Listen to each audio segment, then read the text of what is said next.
Don't forget to subscribe, like and share this video. Have you ever tasted the most tender melt-in-your-mouth donut texture? And I'm so excited to show you guys on how to achieve that. If you love donuts, you'll be blown away by how much better freshly donut tastes.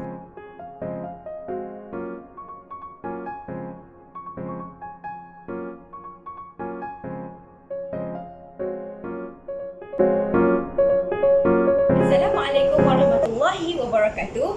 My name is 𝒍𝒊𝒂𝒍𝒂𝒍𝒂𝒂 binti Muhammad Siraj. I am 16 years old and I'm studying in SMKA Perempuan Al-Masyhur. Today I am super duper excited to get my feet wet to try out the fluffiest homemade donut recipe for my biology project. I am very sure this fluffiest homemade donut recipe will be perfect for a weekend treats and to satisfy those sweet tooth cravings. So as you can see, this is my first video in my YouTube channel. So I really hope this video will be beneficial for you. Before I start to bake the donuts, I'm gonna explain some process involved in the donut production. So let's go! Today we will learn biology about yeast fermentation and anaerobic respiration. So what is fermentation? Fermentation is the process of incomplete breakdown of glucose in a condition of limited oxygen or without oxygen. Fermentation reaction is used to produce alcohol from sugar, while anaerobic reaction requires no oxygen to be present other than the oxygen atoms contained in the sugar. Alcohol fermentation. In baking, it causes yeast and bacteria to convert sugars into carbon dioxide, among other things. Yeast is mixed with sugar, water, flour, and salt to make dough. The yeast then respires anaerobically, producing carbon dioxide. Bubbles of carbon dioxide are trapped in the dough of the bread. This makes the bread rise, resulting in a lovely, soft, bouncy loaf bread. Yeast uses glucose as a fuel to produce carbon dioxide, ethanol, and energy. The energy that is produced by fermentation is useful to the yeast as then uses this for metabolic process such as food. Donut production. Make a dough by combining yeast with flour, water, and some sugar. The dough is kneaded to mix all the ingredients together and then left in one place. The enzyme in the yeast break down the flour to release sugars. These are first used in aerobic respiration, but the yeast soon runs out of oxygen. Then the yeast switches to anaerobic respiration and produces lots of carbon dioxide and ethanol. The dough is left for a few hours for this process to happen.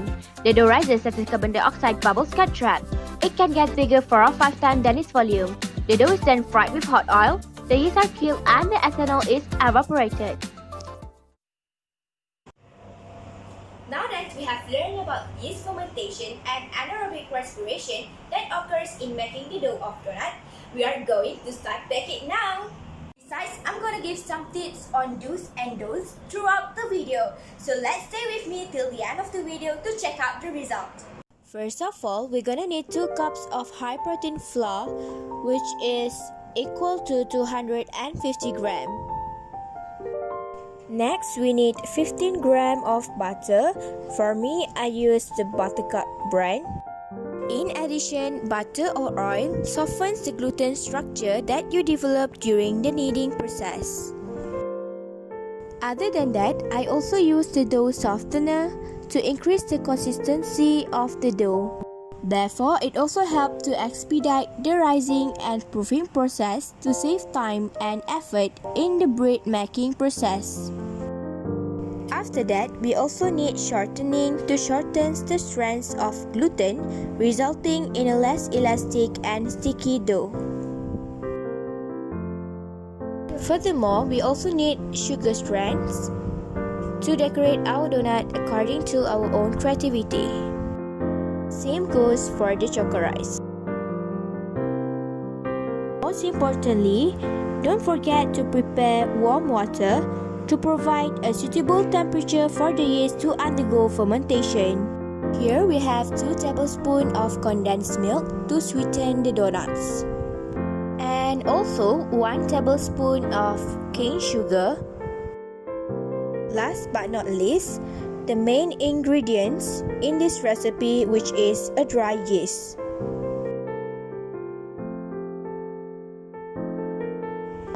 So these are all the ingredients needed to bake the donuts. Ta-da!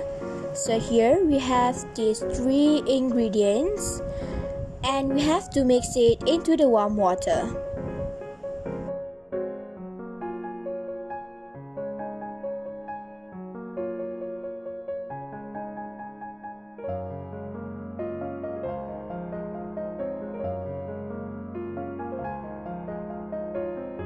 Now, mix the mixture until all the solution dissolves completely like this. Later, we're gonna leave it for 10 minutes to let it form. Make sure to place it in a dark place and close the mixture. This is how it should look after 10 minutes. This shows that the yeast fermentation had occurred. Now we are going to make the dough. Firstly, transfer the flour into a bigger bowl and add the shortening. Next, you can add the dough softener. Put some salt, then the butter. It's time to add the solution that we have made before. Remember to add little by little so that our dough will not become too sticky. As you can see, the dough is about to form. So keep kneading it until it is not sticky anymore. Kneading time will take 5 to 7 minutes.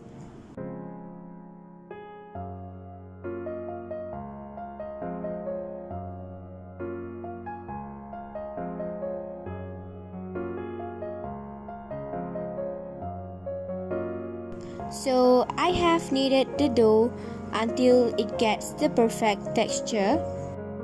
Then shape it into a round shape. Get a damp towel and close the dough. Leave it for at least 1 hour for the dough to double its size. While waiting for the dough to rise, we are going to make a chocolate glaze for our donuts. I'm making a simple chocolate glaze, which is I'm using Van Houten chocolate and butter. Heat them together until melted, like this, and set them aside. Wow, as you can see, the dough has doubled its size. Again, gently deflate the donut by turning and pressing the dough several times.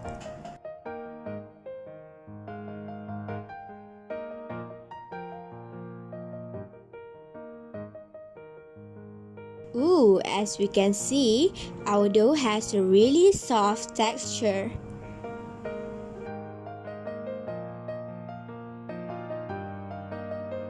Now, sprinkle a little bit of flour onto the rolling pin surface. This is to make sure the dough will not stick on the surface while rolling it. Firstly, we're gonna start with a smooth edge round. Roll back and forth over entire dish until this becomes small oval. So you need to roll out the dough to 1/2 inch thick. Lastly, roll back and forth again until oval becomes more circular. Continue turning and rolling until circle of desired size is achieved. Here, I'm using the alternative way to get a round shape for the donuts by using a bowl and a plastic bottle cap. Don't worry, you don't really need a donut cutter. As long as it can give you a round shape to the donuts, it is good enough.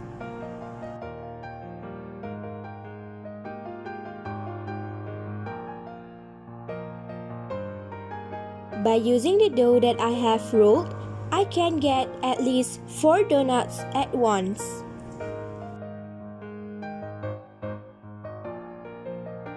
Now I'm using the plastic bottle cap to make the hole of donuts.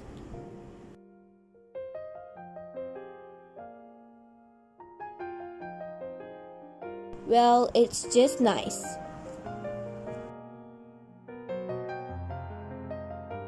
Moving on, I'm going to place the donuts onto the parchment paper that I've cut.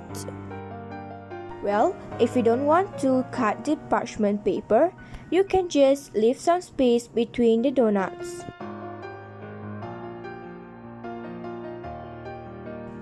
So now we're gonna leave these donuts for about 20 minutes to let them rise again. This is to make the donuts become fluffy. The beauty of this dough is that you can re-roll it and it's a wonderful soft dough. So reshape it, roll it out again, and continue making your donuts. The dough has risen and it's ready to be fried. Carefully put the donut into the hot oil. Cook the donuts at a slightly lower temperature will assure you that beautiful, even brownie and a super soft donuts. If you have a thermometer, use it. But if you don't, just make sure your donuts are bubbling gently. You may have to adjust your flame as you're cooking this, so keep that in mind.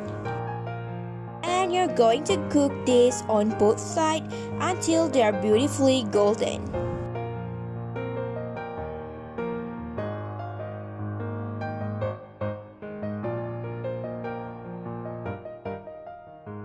Remember, always keep your kitchen clean. Surprise! And these are the results of our fluffiest homemade donut recipe.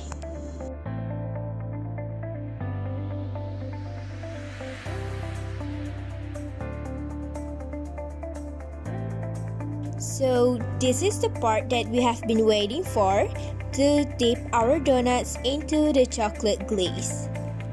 Don't worry about the look of chocolate glaze on the donuts, because trust me, once you have left them for a few minutes, it will look better. Make sure to cover all the surface of donuts with chocolate glaze to taste better. These are the result of making the fluffiest homemade donut recipe. It's better than any donut you will ever buy. I need to immediately show you how soft and tender these donuts are.